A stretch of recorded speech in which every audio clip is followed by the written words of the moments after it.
बढ़ते हैं और एक खबर का रुख करते हैं। और सरकार ने एलआईसी को वैल्यू बढ़ाने के लिए 5 पॉइंट की स्ट्रैटेजी का सुझाव दिया है। पूरी खबर जानते हैं अनुराग बताइए। देखिए, आज तो एलआईसी के शेयर में गिरावट है, लेकिन पिछले 1 साल के अंदर एलआईसी के स्टॉक ने काफ़ी अच्छा रिटर्न दिया है और वैल्यू एनहांसमेंट के लिए सरकार के द्वारा 5 पॉइंट स्ट्रेटजी एलआईसी को सुझाई गई है और उस पर एलआईसी काम भी कर रहा है। सबसे पहला जो उसमें पॉइंट है वो है डिजिटल ट्रांसफॉर्मेशन का। तो उसके लिए एलआईसी डाइव स्ट्रेटजी पे काम कर रहा है और पूरी तरह से डिजिटल ट्रांसफॉर्मेशन के लिए, जिसमें कस्टमर ऑनबोर्डिंग से लेकर ऑपरेशन से लेके जो डिजिटल रूप में किए जा सकेंगे, और बॉस्टन कंसल्टेंसी ग्रुप को भी रोप इन किया है और एक नया ऐप भी लेके आएगा एलआईसी, जिस ऐप के जरिए कस्टमर अपनी पॉलिसी पे लोन ले पाएगा, क्लेम सेटल हो पाएगा किसी भी जगह पे। ये दूसरा जो पॉइंट है वो है वैल्यू रियल स्टेट के जरिए। तो जिस तरह से एलआईसी की देश भर के अंदर 1900 प्रॉपर्टीज़ है जिसका वैल्यूएशन 50,000 करोड़ से 1 लाख, कुछ एक्सपर्ट्स का मानना है कि इससे भी ज़्यादा है।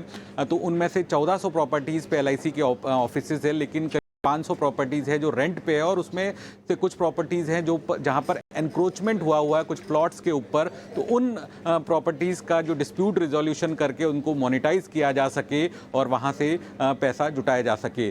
तीसरा जो पॉइंट है वो है एचआर और एजेंसी ट्रांसफॉर्मेशन से जुड़ा हुआ, जिसमें एलआईसी ने 2 ग्लोबल एजेंसीज़ के साथ करार किया है और जो एजेंट का जो वर्कफोर्स है 14 लाख एजेंट्स का, उसको पूरा रिवैम्प करने के लिए, उनकी कार्यप्रणाली को बदलाव करने के लिए प्रोजेक्ट जीवन समर्थ को भी लॉन्च किया गया है।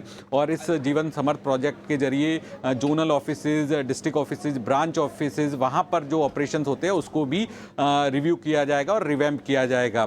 चौथा पॉइंट है प्रोडक्ट मिक्स का। जिस तरह से एलआईसी का जो प्रोडक्ट मिक्स है वो मार्केट शेयर के साथ साथ प्रॉफिटेबिलिटी पे भी फोकस किया जाए और प्रोडक्ट मिक्स पे नॉन पार प्रोडक्ट है उस पर फोकस किया जाए। और वीएनबी मार्जिन जो एलआईसी का पिछले साल से बढ़ के अब 16% से ज़्यादा पहुंच गया है और इसी स्पीड पे अगर वीएनबी मार्जिन बढ़ता है तो 25% तक वीएनबी मार्जिन पहुंच सकता है। जबकि एलआईसी ने आईपीओ के वक्त में जो गाइडेंस दिया था वीएनबी मार्जिन का 31 मार्च 2027 तक का गाइडेंस दिया था, लेकिन इस स्थिति में अब 2026 तक ही 25% के स्तर पर वीएनबी मार्जिन पहुंच जाएगा प्रोडक्ट मिक्स की स्ट्रेटजी की वजह से। और आखिरी जो पॉइंट है वो है वैल्यू फ्रॉम इन्वेस्टमेंट। जिस तरह से एलआईसी का कुल जो इन्वेस्टमेंट पोर्टफोलियो है वो 42 लाख करोड़ से ज़्यादा का है। FY24 के अंदर इन्वेस्टमेंट के इक्विटी इन्वेस्टमेंट में 60,000 करोड़ की प्रॉफिट बुकिंग हुई थी। पिछले 1 साल के अंदर एलआईसी के स्टॉक ने भी शेयर होल्डर्स को करीब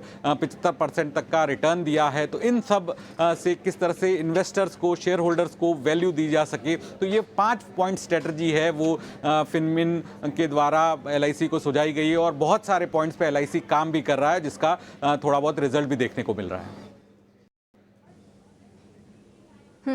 ठीक है। तो सरकार ने एलआईसी को 5 पॉइंट बताए हैं जहां पर कि वो काम कर सकते हैं, रणनीति बनाना अपनी शुरू कर सकते हैं। खबर तो थोड़ी अच्छी है, वैल्यू आ सकता है इसमें, इस खबर के चलते एलआईसी में, लेकिन क्योंकि आज पूरा मार्केट ही गिरा हुआ है इस वजह से एलआईसी भी देखिए आज 7% नीचे कारोबार कर रहा है। अनुराग, बहुत बहुत धन्यवाद आपका ये एक्सक्लूसिव जानकारी देने के लिए। बाजार पर